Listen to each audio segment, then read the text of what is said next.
Друзья, всем привет! С вами Айман Ескараева, юрист в Дубае. В данном видео мы разберем вопрос о том, как правильно сдать квартиру в аренду в Дубае. Подписывайтесь на меня в Instagram, подписывайтесь на меня на канале YouTube, оставляйте в комментариях свои вопросы, буду рада на них ответить, а также ставьте лайк этому видео.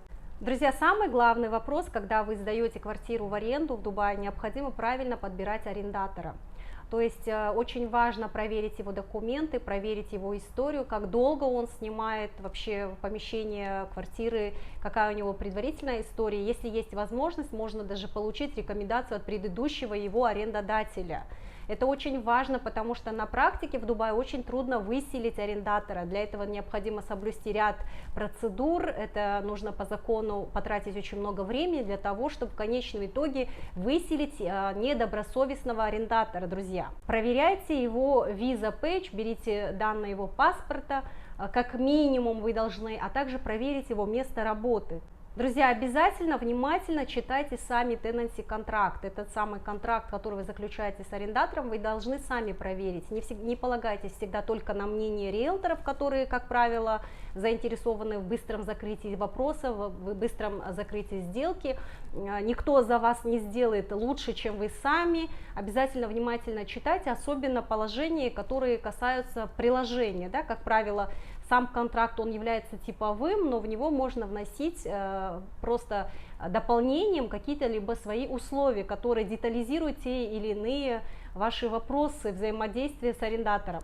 Как правило, в этом приложении предусматриваются все самые необходимые вопросы, которые в последующем будут регламентировать порядок выселения, порядок возврата депозита и иные существенные вопросы по срокам предварительного уведомления. И, конечно же, эти факты нельзя оставлять только на разрешение, на подготовку для риэлторов. Пожалуйста, сами внимательно читайте эти условия.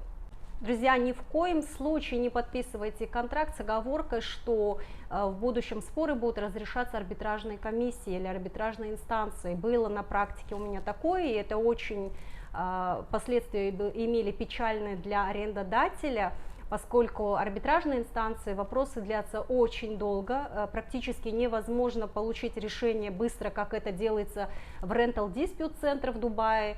У нас есть специализированный суд по вопросам арендным спорам в Дубае, поэтому, друзья, этот орган является единственным органом, который уполномочен рассматривать такие споры. Однако было на практике, и, возможно, не исключено, что в будущем кто-то будет предусматривать, но ни в коем случае не подписывайте с оговоркой, что в случае возникновения конфликтов они будут решаться арбитражной инстанцией.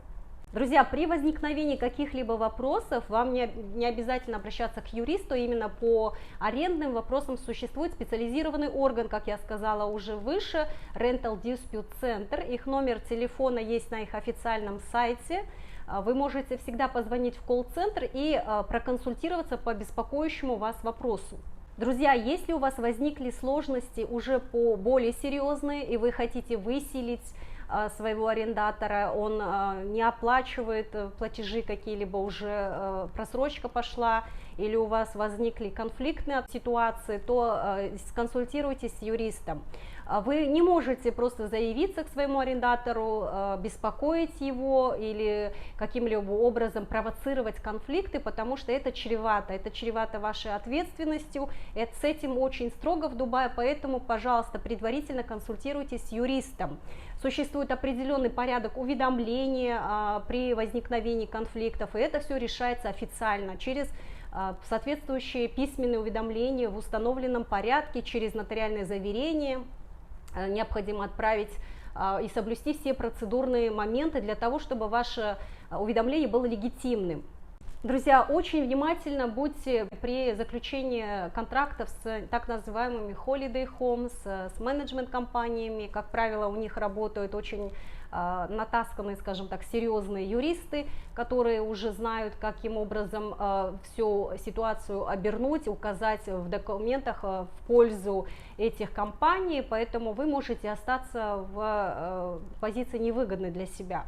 Поэтому обязательно консультируйтесь, договоры показывайте юристам, это очень важно, потому что на практике бывает именно ваше неведение, ваше незнание в последующем оборачивается большими проблемами, когда на самом деле можно было бы пункты изложить несколько более мягким образом для вас или какие-то условия выторговать для себя. И это очень важно. То есть именно когда вы имеете дело с юридическими лицами, то, как правило, на них работает штат юристов, а вы и остаетесь в меньшинстве. Друзья, это была основная информация по арендным вопросам, какие риски существуют при сдаче квартиры в аренду. Это одна из на практике самых конфликтных, очень сложных, энергетически затратных, эмоционально сложных категорий дел, потому что связано с бытовыми именно конфликтами, очень именно межличностными конфликтами. Поэтому, друзья, обязательно консультируйтесь, будьте внимательны, не подписывайте то, что вы не понимаете, лучше переведите для себя, если не понимаете, консультируйтесь. Выше назвала вам орган, с которым можно проконсультироваться. И, конечно же, будьте грамотны в этих вопросах. Спасибо вам большое за внимание. С вами была Иман Ескараева. Ставьте лайк этому видео и в комментариях оставляйте свои вопросы.